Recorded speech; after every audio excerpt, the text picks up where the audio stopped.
Mr. Tyler, slide makeup. It's the blood.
Okay, we all set?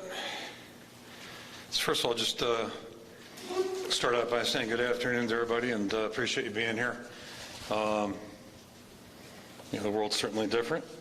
It's the third time I've had my temperature taken today, and thankful they don't do it the way they did when I was a little kid. So life is a little bit better in some regards. So that's good. But certainly, it's good to be in Kinnick.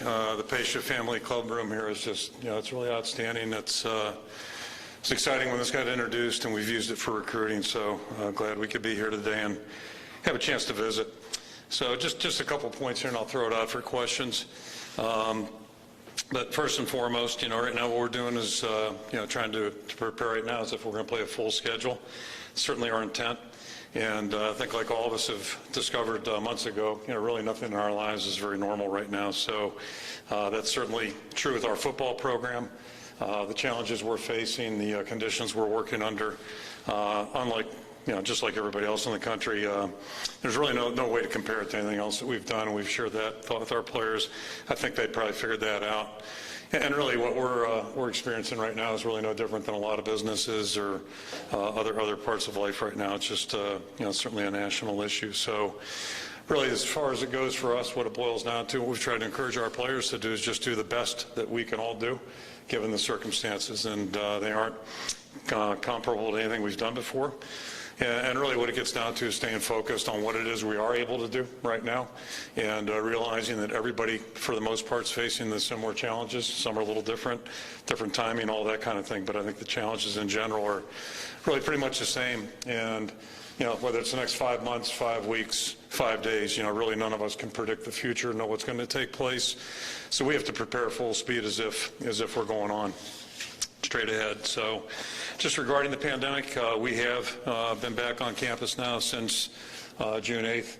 And, we've experienced some COVID in our program, certainly, probably like everybody. And if there are any positives at this point, the symptoms have been relatively minor. Nobody's really been affected greatly. Certainly no hospitalizations, those types of things. So, that's been good. We're getting great medical support. Just walked you back through the timeline before everybody got back into the program, coaches or players. Everybody was tested, and then since that time, we're filling out daily questionnaires, health questionnaires. Temperatures are being gauged every time anybody enters the building, and just trying to control it that way the best we can. Certainly the way we're training is different than any time in the past. First of all, we spaced out our groups a little bit more to limit traffic flow in the building. The meals are all takeout meals now. The guys carry them out of the building. Nobody's eating, nobody's congregating in our building. And then with the strength and conditioning program itself, we're putting players in pods. Typically you'd have guys working, by position, by size, those types of things. Right now it's more geared towards their social network, if you will. So it might be 3 guys that live in an apartment together, 4 guys that live in a house together are working together, as opposed to times past. And one other alteration that we've had, typically in the summertime, our guys, we open the facility in the afternoon, give them a chance if they want to go throw the football around, do skill work, things like that. They've been able to do that. We actually shut that down for a period. Just kind of reintroduced it very, very bare bones yesterday for a very limited time. And even then, typically in the summertime, our guys are throwing 7-on-7, the receivers, DBs, working against each other, those types of things, without coaches, but they're doing it, a couple times a week. That would be very common. So right now, they can't do that. We haven't had any of that going on. And yesterday's really the first day that, guys have been in the building, or at least on our fields out back. I assume throwing the ball, just one-on-one routes. But we've got the one quarterback assigned to a small pod of receivers and then keeping everybody separate. So, again, it's very, very different, very bare bones. But I think ultimately my observation is maybe as important as anything, and I kind of felt this way 6-7 weeks ago, we can probably do a good job controlling things in our program, in the building, what we're asking our players to do. Really the biggest challenge still is when they leave the building. And it's that way 24 hours a day. It's that way every year since I got into coaching or teaching. But so I just want to credit our players. I think they've done a really good job of living a non-normal life right now. They're football is all about bringing people together, and unfortunately we can't encourage that right now, be it over here training or when they're on their own. So it's just a very, very different existence right now, and I think our guys are doing a really good job with that. Just moving on here, a couple things, so talking about the season again, obviously none of us know, nobody in the room knows, none of us as coaches know. More importantly, a lot of people that are making decisions really don't know what the season's going to bring. Certainly support fully what the Big Ten announced last Thursday about going to conference-only play.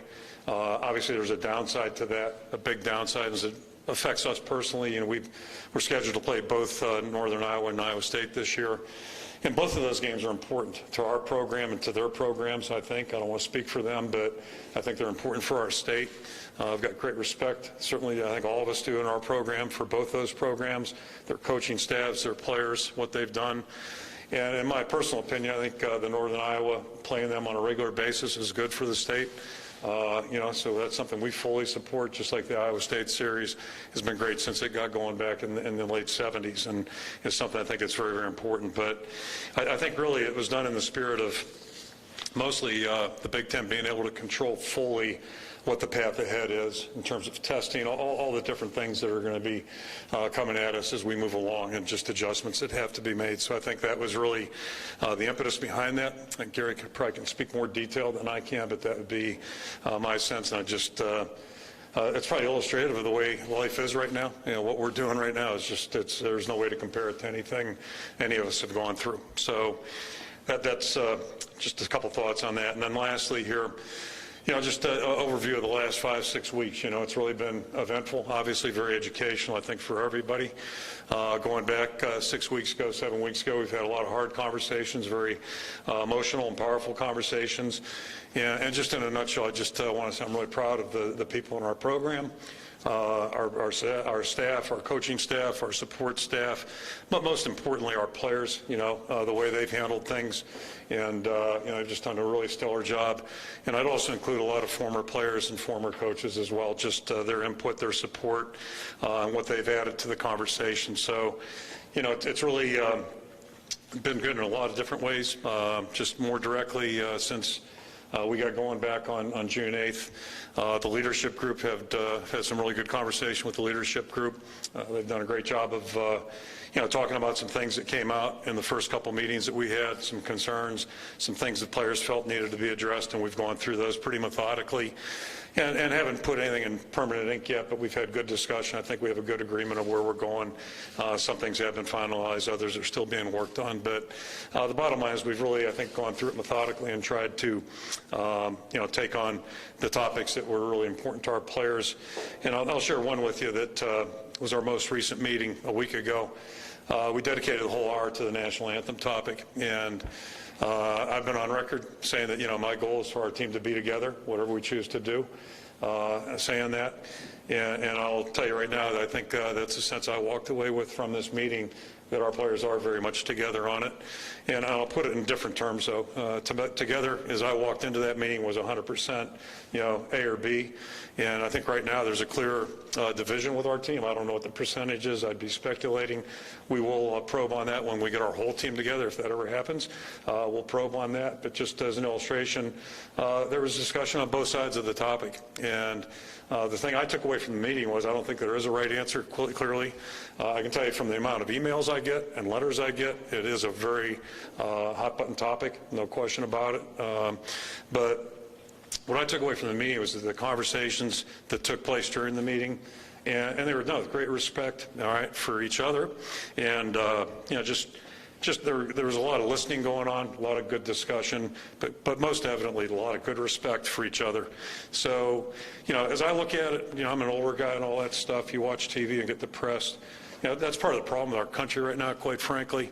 And what I witnessed in that hour was what you're looking for. All right, the foundation of a good team is teams that, you know, honor each other's opinions, honors each other's beliefs, but do so with respect. And that's quite frankly what I took away from the meeting. We'll have time to decide certainly what we choose to do. No final decision has been made. I know that's something people are concerned about or, you know, interested in for obvious reasons.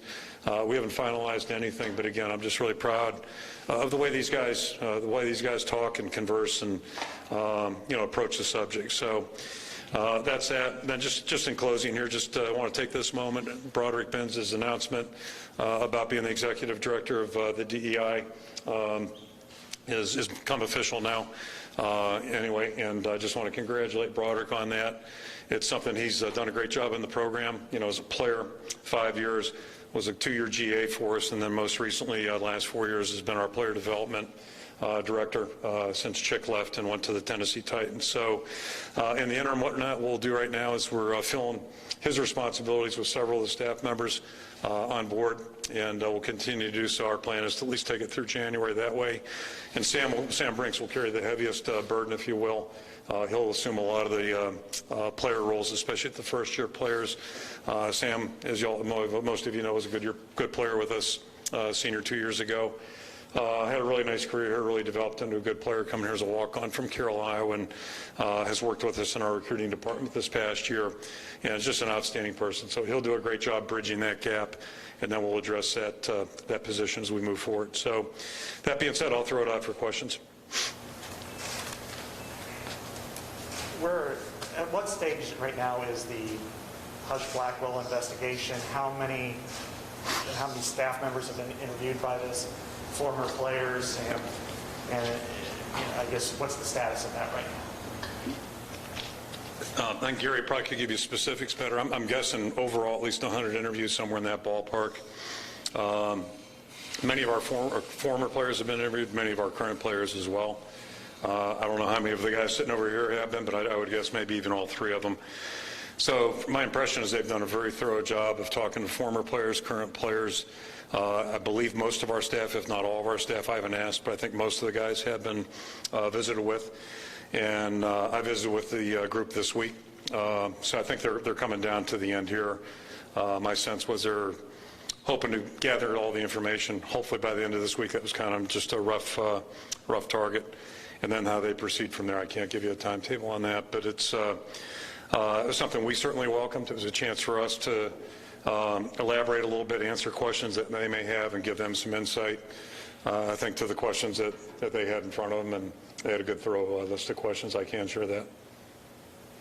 You referenced a few times last month about the diversity task force report that came back last year. Have you read that full report, or just the summary that is posted publicly? Yeah, you know, I saw your question, and full disclosure on that. I assume it was a full report. I don't know if there's a secret full report. It's pretty thorough, the one that I had. Do you have any idea how many pages the real one is? The full one? Well, we only got a summary report when we filed the full. How many pages was that, if I may ask? 5. Yeah, I think ours was a little bit more extensive than what I read. So, yes, to answer the question. Have you go back and looked at that all since this? Yeah, many times, yeah. Like since the last month when? Oh, yeah, many times.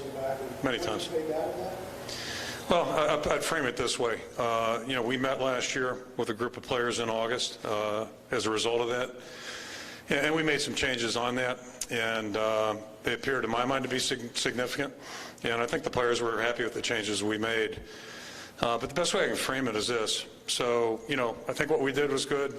I'll give you a full disclosure on this. I dropped the ball because I talked to the group about coming back either the bye week or right after the season. And in December, I failed to do that. We didn't do it during the bye week. In December, I failed to do that. We had an unusual month of December, as you recall, we played on the 27th, and for whatever reason, our calendar was a week shorter than normal. So I bypassed it, and part of the reason I did, you know, and it kind of ties in with, I mentioned a blind spot last press conference. You know, I felt we had a pretty healthy environment, and a pretty healthy culture last December. Coming off the field in California, I felt pretty good about things. And when we left here on March 13th, I felt really good about our positioning and getting ready to start spring practice. So, you know, a lot of things in the world have changed since then, which, you know, obviously good reason to go back and read that report a couple times and look at the review of the recommendations. But I think the biggest thing, quite frankly, for me personally, and probably a lot of people in America, I think the way we you know, look at things in our society right now, it's probably been a little different since Memorial Day. I think a lot of people probably have a little different lens on maybe some of the things I certainly heard last August. I'll put it that way, reference it that way. So what it has done is really prompted and motivated more conversation, more direct conversation, I think really constructive conversation. You know, we wanted to hear what the players were thinking, what they were saying, what they were feeling, and we tried to go through them in an itemized way. And two things, we're not done yet, talking about what we need to talk about on the plate right now, and I think the other key component, as it pertains to us short term, is continue the discussion. Don't make the mistake I made last December, all right? You know, find time. Let's keep addressing these things. Let's keep the thermometer, ask better questions. And then the other aspect of this whole thing, in my opinion, is more longer term things. You know, what direct training do we need as a staff? Who are the people? And I've got a couple resources I want to tap into. I'm actually talking to both of them tomorrow. What are our next steps as a staff? What are the things we need to be thinking about long-term for our program? And I'll chime in here. The advisory committee's been really good. We've had good discussion with that group as well. That's a whole separate body, but good discussion. The former players, right? And you know, good discussion, good thought about, you know, how do we better prepare our players for life after football? Because that's the ultimate goal here. We want them to do really well on campus, but how do we better position our guys to finish strong, and then, you know, be better positioned as they move forward in life? So those are the next things that are down the road for us. We can't address those on the short term, but I think we need to get those discussions going here a little bit. Yeah. Yes, Tom. Yeah. One of the questions you've had, or one of the concerns you had, was you guys training and being the player safety side of things. Yep. Has the training been okay? Has the player development been okay? Yeah, you know, I was remiss. I kind of glossed that over, but one detail I skipped, which I appreciate you bringing that up, Tom. I think the single biggest challenge for our strength conditioning staff is keeping track of levels. And what I mean by that, we've experienced some cases of COVID in the program, which, you know, obviously nobody's minimizing that, but the other side effect is the tracing, all right, and the quarantines for immediate contacts. So that got to be, you know, I'm okay in Algebra 1, that got to be Algebra 3, and for our guys to really keep track of where people are at. And I think as we move forward, that's going to be really a key concern, because we're looking at actually tomorrow, in our original plan, tomorrow was going to be the end of training for the summer. And then next Friday being the target date. We'll have 2 supplementary periods next Monday, Tuesday for guys that have missed X amount of workouts to help elevate their level of training. And then when we start the 6-week phase, week 6, week 5, we're still going to be doing strength conditioning work. That'll be the prominent focus of what we're doing, 8 hours a week on that. But hopefully when we get to camp on August 7th, we'll have a good gauge of where our players are at physically. Because if we are able to proceed as, you know, business as normal, which is highly debatable right now, or at least, you know, it's a open book. The big issue there is going to be, you know, soft tissue issues, things like that. So a point of emphasis in conversations are our weekly team meetings. You know, one thing we've tried to emphasize the last 2 weeks to our players again is, you know, obviously good responsibility away from the facility, but when they're here, a guy comes off quarantine and he's got fresh legs, right? It's like somebody misses practice for a couple of days, they come back, got fresh legs, you think you're fine, but you're not fine. So, you know, listening to what the strength coaches and Cammie Paul and the medical people are telling them about, what is your limit, what's your bar, do that today, stop. Come back tomorrow, we'll just keep building it rather than, doing too much and then run into complications. So talked to a couple of people, the soft tissue issues after the lockout, I think it was 11, the percentage went way up, and I think that's a huge concern for anybody coaching football right now. Player safety is, it's everything in football. And it kind of ties in with COVID also, to talk about masks and all those kinds of things. There was a time our biggest concern this time of year would be heat. So think about a heat and a mask, so how's that equation going to work? And there are a lot of really little details here that are really going to have to everybody's going to have to pay really close attention to. There's going to be a lot of discussion moving forward. Can you characterize you said you talked to the review group. Can you characterize your discussion? Was it uncomfortable? I don't think so. Both members of the review board that I visited with were very professional. They were very prepared, and I thought they had really good questions. And quite frankly, welcomed an opportunity to elaborate and give them more details, some things. And I'll just leave it at that. But it was a good opportunity at least to elaborate and, with all due respect, but just take things from the media surface and get into real details, at least as we, obviously it's everybody's perspective that was speaking, so I can only speak to my perspective when I spoke. But when you talk to some people, I'm guessing there's going to be a picture that becomes clear for them. Some things won't be clear maybe, but hopefully it'll be clear. Coach, Paul, what did you say about the Skyhawk rivalry being a disappointment?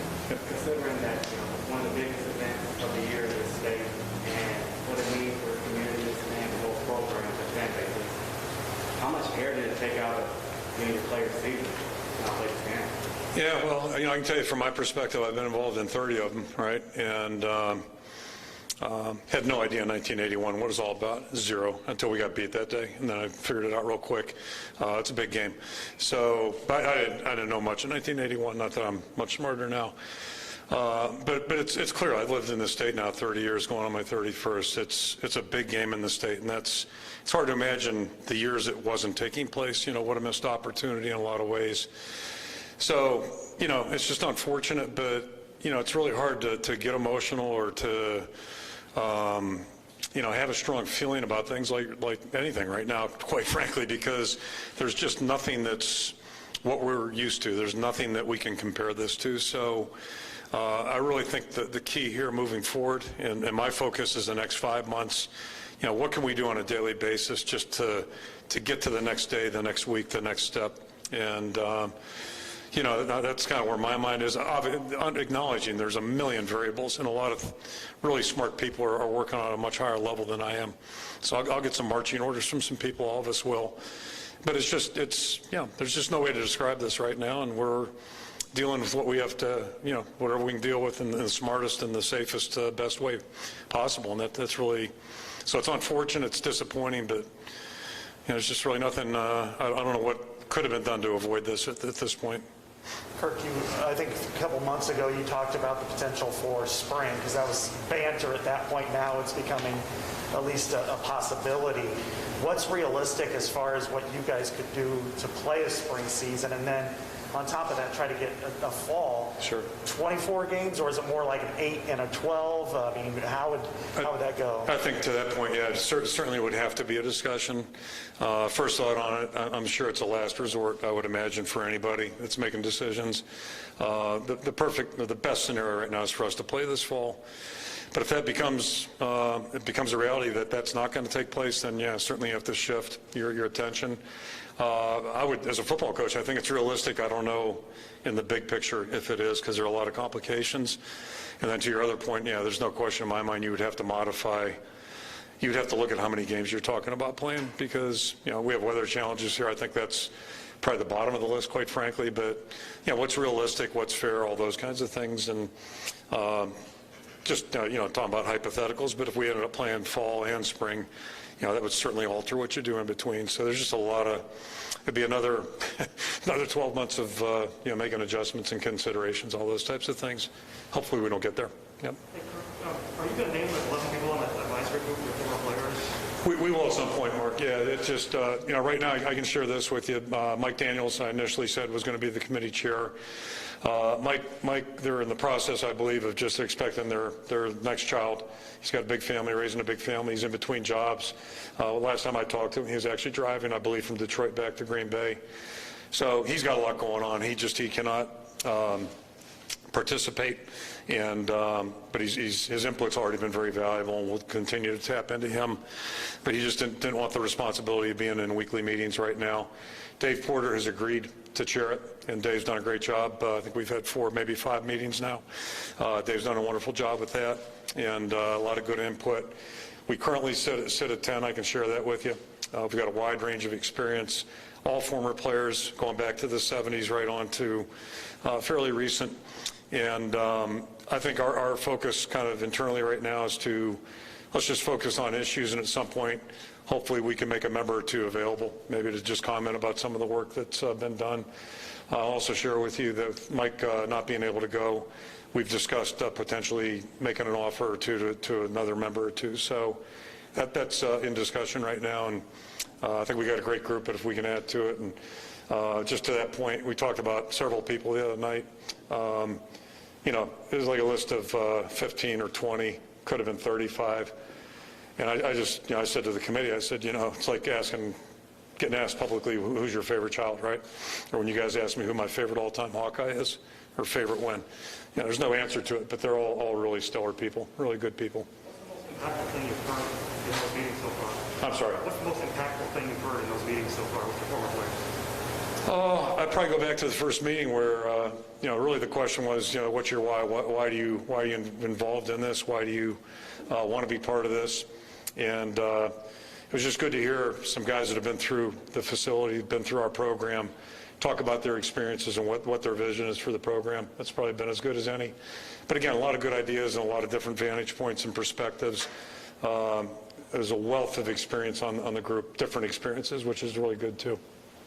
Are there any gauges you're using to know that you're doing the right things on the topic of inclusion? Are you trying to make sure what are you doing to make sure that you're on the right page? Yeah, I think it's ongoing, but one of a very wise member of the advisory committee said at the onset, he said, somebody brought up, what are the concerns, and this person who happens to be a coaching veteran said that, Kirk's team will tell them what the problems are. We've experienced that. And we know it's not a shut door. Okay, this is what we're looking at. It's going to be an ongoing process, and that's one of the lessons I took. That was a big takeaway for me out of the task force, right? We addressed it in August, put it on the shelf, and that was it. And again, I thought we had a pretty healthy culture in March. You can ask these guys, and back in December.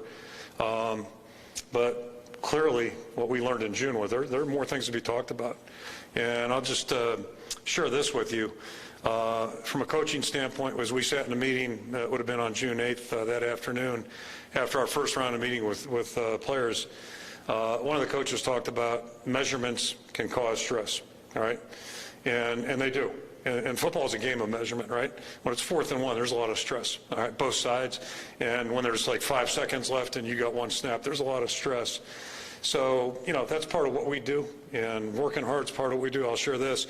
The discussions I had with our former players, current players, I haven't heard any complaints about working hard or how we practice and all that stuff. It's been more about policies, regulations, things of that nature. So I think the gist of it in a nutshell is, so what are the things we're choosing to emphasize? What is important? Let's make sure we keep with those. If we got to modify them, great. If we have to come up with a better way to determine what the right thing is, let's do that. But keep those in place. Keep those standards in place.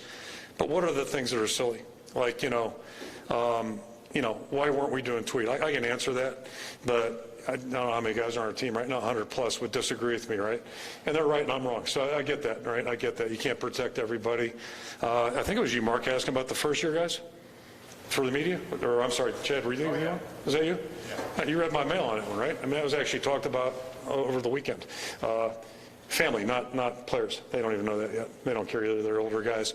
But a lot of things, just looking at things that, and I guess the best way I can put it is where we were in '99, we needed a lot we needed a lot of regulations, but where we're at now, we got a bunch of guys, in my opinion, that want to win, and they know how to win. We're going to have to remind them, and sometimes, I get that. That's our job. We're going to have to push them on the field. That's what coaches do. And if you want to be good, you have to be pushed. Any good player I've ever been around wants to be pushed. They want to be challenged. But how we do it, and just getting rid of some of the stuff that I would call frivolous at this point. Like I said, I don't worry about telling these three guys, hey, the third game's important, or whatever. Like, these guys know that. So just kind of reshaping our thoughts a little bit, and really altering the things that we came to agree maybe weren't serving a real purpose, or disbanding them, getting rid of them, altering them, etc. So it's been a heck of an exercise, and it's the key thing now is to keep pushing it forward. How would you describe the atmosphere? I'm sorry. How would you describe the atmosphere right now in the strength and conditioning set with the changes? I think good, but I'm only laughing in that, it's been voluntary up until this week. And then the other part is it's just we're the best way I can describe this, we're disjointed as a team right now. We're disjointed as a program. And again, we're hardly unique in that regard because of health restrictions and just the things that are.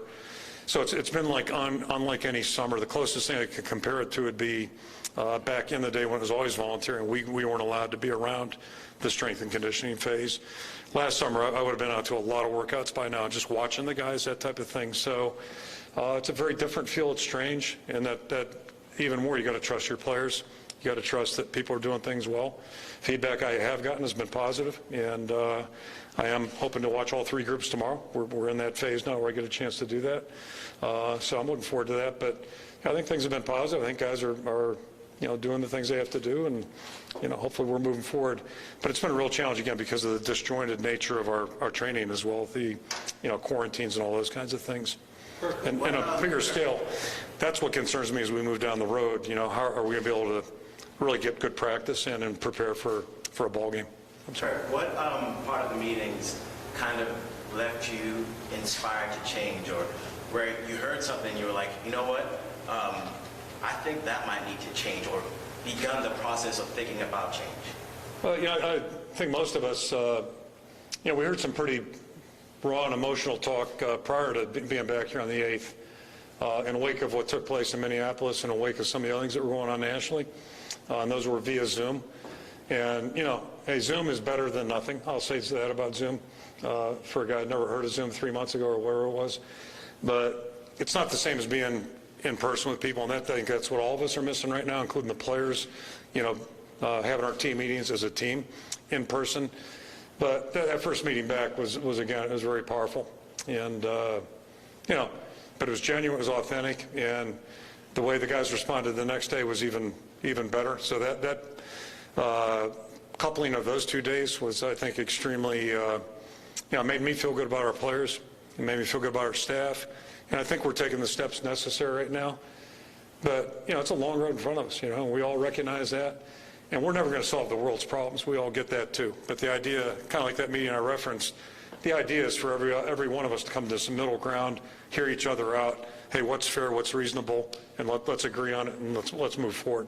Something, again, our country really seems to struggle with right now, unfortunately. Not to give commentary, but... Can you just update on Jack Croner? I'm sorry? An update on Jack Croner? Yeah, I can just say this, that of all the events, and we've had a lot of interesting events over the last couple months, that was a really hard stopping because there were very little detail. There was very little detail that morning, that Saturday morning, whatever that date would have been.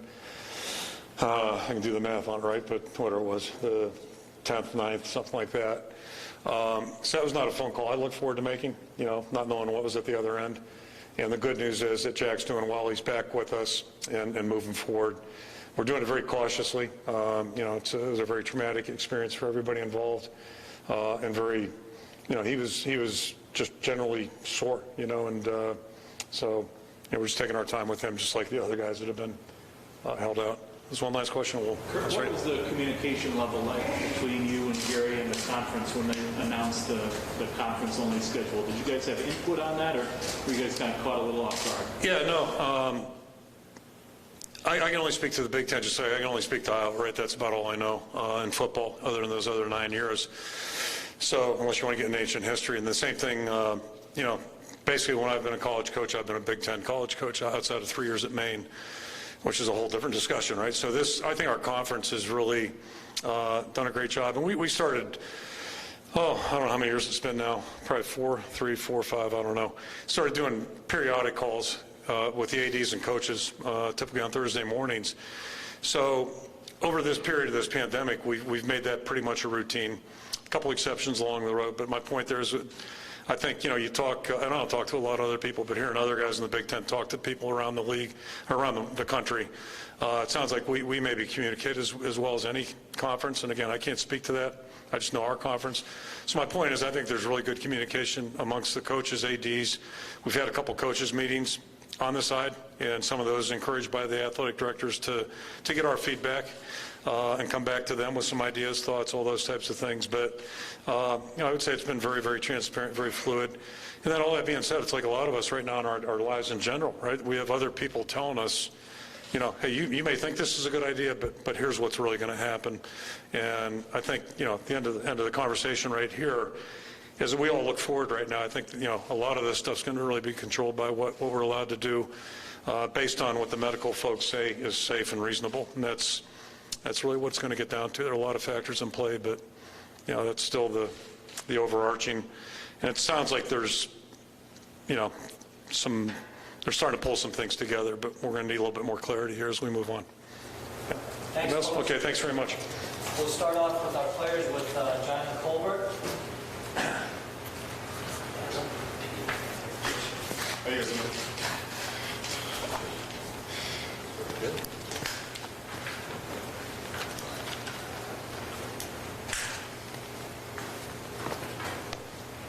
Djimon, what was your view of those emotional team meetings that happened Judy tonight? Can you share maybe your thoughts on those? Yeah, they were super raw. Like, I've never seen something like that before. That team meeting that we had as a team, some guys really got emotional, really spoke out their mind. But it was influential because you kind of get to see that there is guys that have strong feelings about this and have a lot of emotions about what's going on. And so I think that was important for guys who don't have to face the issues that black players have to face on the team. So they don't really know firsthand like what some of the things that happen to some players here, that type of stuff. So I think it was a good kind of I think it was a good moment for our team. It was a really good moment for our team. Yeah. What's it been like for you? I saw you were protesting going on. Yeah. And you got involved yourself. What's this period been like for you? Man, it's been crazy.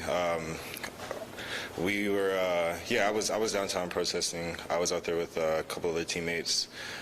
You guys had Ivory up here the last press conference. I was out there with him. And it was some crazy times. We were out there when they tear gassed us, unfortunately. But I mean, this is kind of a reflection of the world today. But we just kind of shows that there is these issues that we're fighting, and we're not fighting them for no reason. And the only way to go is to make progress. So. But yeah, I mean, for me personally, it's been super, kind of liberating. And being a black athlete here, it's you kind of don't get to face these issues first-handedly because you're more focused about school and your sport. So being able to get out there and kind of fight for what kind of like my ancestors and people before me were fighting too. We're kind of fighting the same fight. So I feel like it was kind of my responsibility, and other guys on the team were out there too, kind of taking that responsibility into our own hands and get out there and be able to have a voice and express how we're feeling. So, What's been your reaction to communication in the department? What was it like your first couple of years and now since that meeting in the last 6 weeks or so? Do you feel like there's more communication, better communication, or do you think it was fine all the way around? Yeah.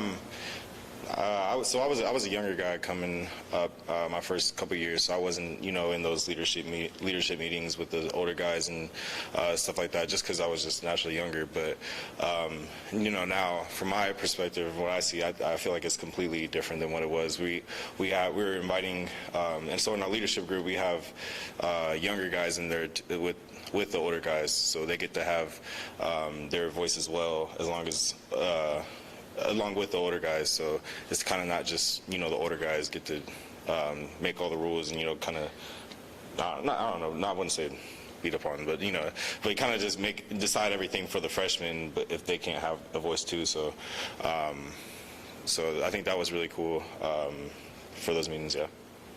So do you think this is brought the team closer together? Do you think that can carry over to the field? Oh yeah, and we already get to see it. We already have seen it. I'm sure these guys can tell you the same thing. Just in the weight room, in the locker room, guys being able to open up and not feeling comfortable with talking, to guys who don't look the same as you, or just stuff like that. It's been really influential and very easily to see, how it's been, before all this has started and then to now. It's kind of like, a lot of guys said that you felt like you had to walk on eggshells and stuff like that, and it's not like that at all anymore. It's a very open space, very open discussion, very open to honest feelings, honest opinions, and that's what kind of that leadership group is about. It is a lot of raw emotion, a lot of raw discussion, but it's very good for our team, and it's stuff that we haven't wanted to say, but now we have the time to feel comfortable and come out and say it. On the anthem topic, Kirk brought it up. Obviously, it's a hot button issue. What were the conversations like from your perspective? I mean, is it how much closer you guys are to a decision there? Yeah, and it was a very good discussion, getting to hear both sides of how guys felt about it. I agree with Coach Ferentz. We're not there on the decision yet, but it is good to be able to have that talk and kind of see where everybody is able to gauge on it. And there was some guys were strongly with it, and some other guys may have some, I don't know, they had you just have your own personal feelings about it, and you may not be with it, which is fine. It's just your personal preference. But just being able to come out and talk about that as a young man and being respectful and being able to hear each other is I think that was kind of the most important thing about it. That's for me personally. That's what I got out of it. How's training gone, and how's your shoulder? I know you had that worked on after the season.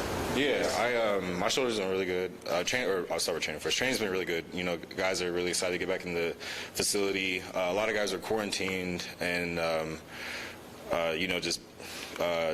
some guys had it. Some guys are around people who had it. Just got to stay home for a while. And so we're starting to get more guys in. A lot of guys are able to work out now. So workouts are really good. A lot of energy, a lot of excitement in the weight room. So it's been really good for us. But in terms of my shoulder, shoulder's going to go really well. I got to do a lot of rehab over quarantine with the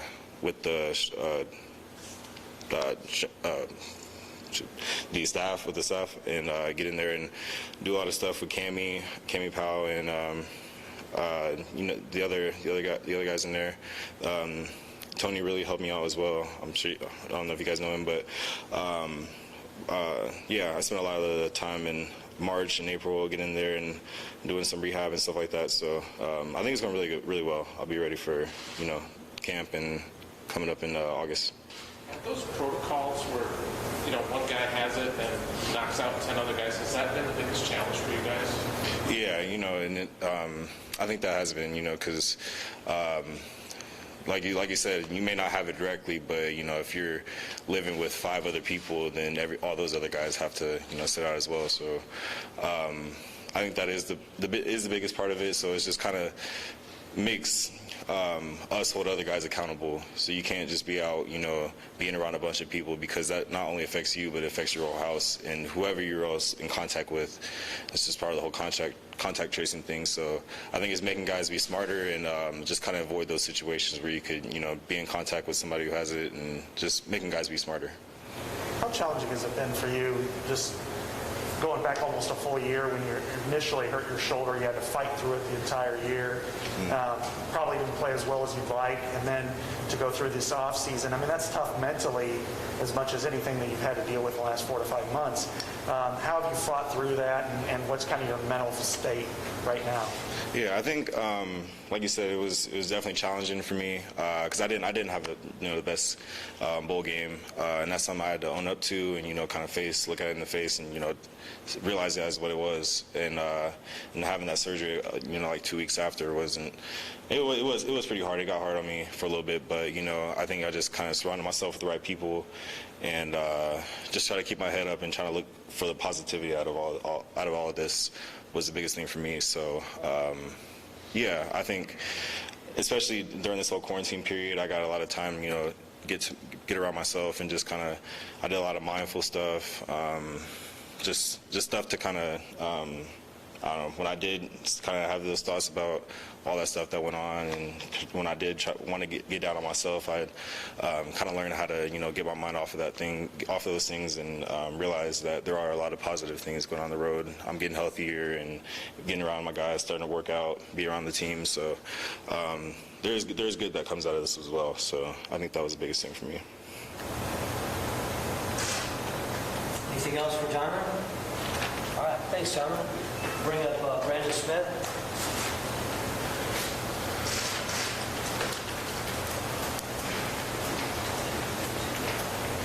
How you guys doing?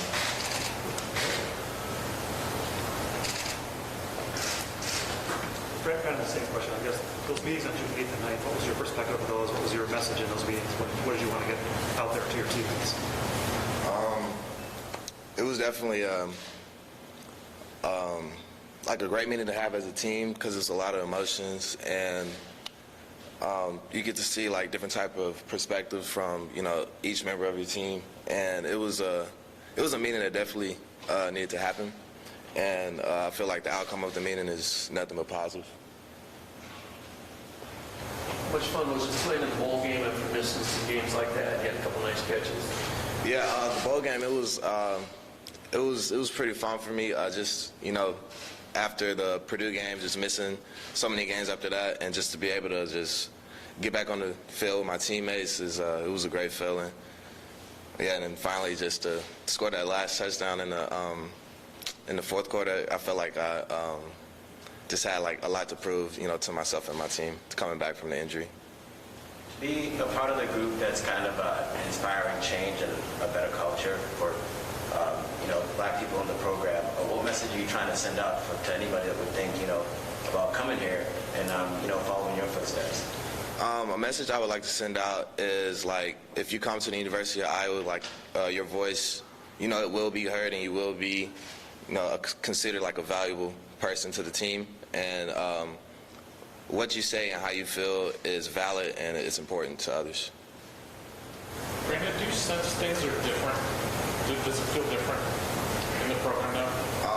Yeah, in my personal opinion, I do think it feels different in a better way. I feel like that the team, like the players, are more comfortable and more outspoken, and just they can just they feel more comfortable around everybody, pretty much. What's the meaning of being on leadership group? To be on a leadership group, what does that mean? To be on a leadership group, it just means that you have the power to just to have a voice, and even if you're not in a leadership group, you still definitely have a voice, but it's just kind of like a gateway, just to speak for yourself, and just speak for your other teammates, and just to have just to kind of just look out for your other teammates. I think we all hope that you catch passes soon, for real. And but who's going to be throwing them to you, and what are the three quarterbacks look like to you? I hate to ask a football question, but Well, I've been working with Spence. I've been working with Deuce. I've really been working with all the QBs, Alex and Capasat, Connor, and all those guys are great quarterbacks. I really can't say for sure, who the starter is, because we're just in July. But all those guys are great, college athletes, and whoever is the man for the job is going to do a great job, I think. you've worked with Spencer and drills, I'm sure, over the last year and a half or whatever. What does he bring? What is he like on the field? How does he throw? I definitely feel like Spencer is a natural leader. Just, being behind Nate for, I think 2 years. He shows a lot of characteristics that Nate has. He's not afraid to be vocal. And, Nate, he wasn't like the most, like the rah-rah guy, but he'll tell you, like, pick it up, or if you just need some, like, encouraging words, like, he'll be that guy for you. And I definitely think that Spence, has those characteristics as well. And he has a strong arm, and he's a big guy. So he's definitely a good, quarterback fit. This would be your senior year. Have you thought much about what might not happen? I mean, are you kind of wondering what's going to happen in the fall if you're going to have a season? How do you deal with all the uncertainty, I guess? Yeah, of course. I've thought about, what if we don't have a season, and just, it's been across my mind, but I just try to just focus on, now and what's happening currently, and just, just working out, conditioning, and just taking it day by day. Prior to those meetings, there was complaints by former players that they were forced to do things the Iowa way and not being comfortable, having their tattoos, running around the facility, or things like piercing, maybe sagging anything. And you, an African-American player like yourself, you got your edge, you got ready.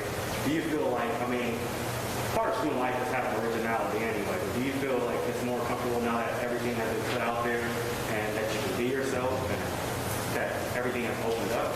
Yeah, definitely. Just, recruiting kids from, all over. I'm from Mississippi. We got kids from Florida, Illinois, New Jersey.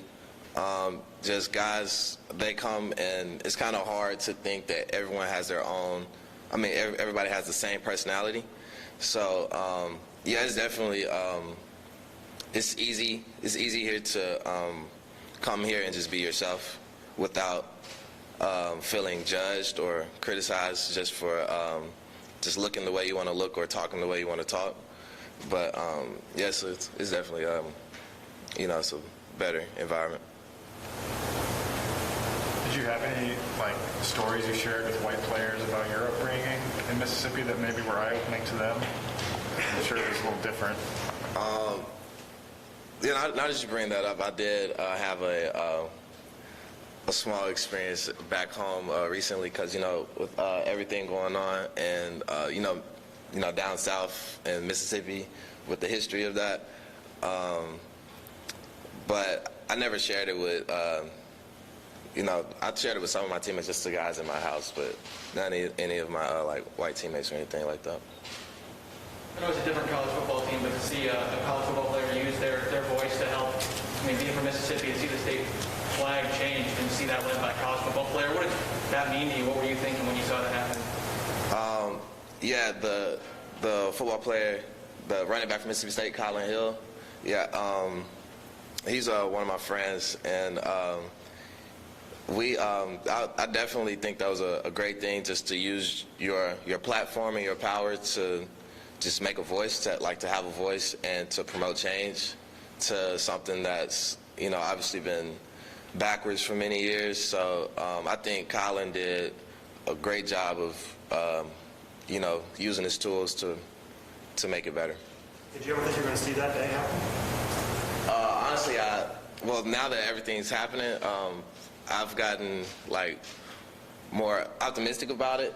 But at first, when the whole changing the Mississippi flag thing came out, I was skeptical about it. I was like, I don't know if they're going to change the flag at all. But just to hear the news that they're actually, changing it it's great. It really surprised me. All right. Anything else for Brandon? Thanks, Brandon. We'll bring up Tyler Linderbaum.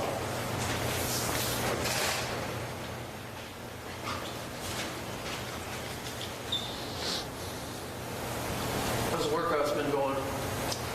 Workouts have been going good. Obviously, the times are a little different. Coach hit on it, not something we're used to. But, we're just taking it a day at a time. And I think that's what you need to do because there's so much ahead that's just unknown. And as players, older guys, we just need to do a good job just bringing the young guys with us and just treat it one day at a time. How much fun was seeing Tristan getting drafted so high? Yeah, it's awesome. Obviously, just being 15 minutes away from Tristan, grew up playing against him, and then just being his college teammate, just to see his growth is something special, and to see him go in the first round is pretty awesome. Tyler, what can you tell us about Spencer? You live with him, right? Yeah, I live with Beatrice. Yep. Gonna go on my second year. He's a great guy.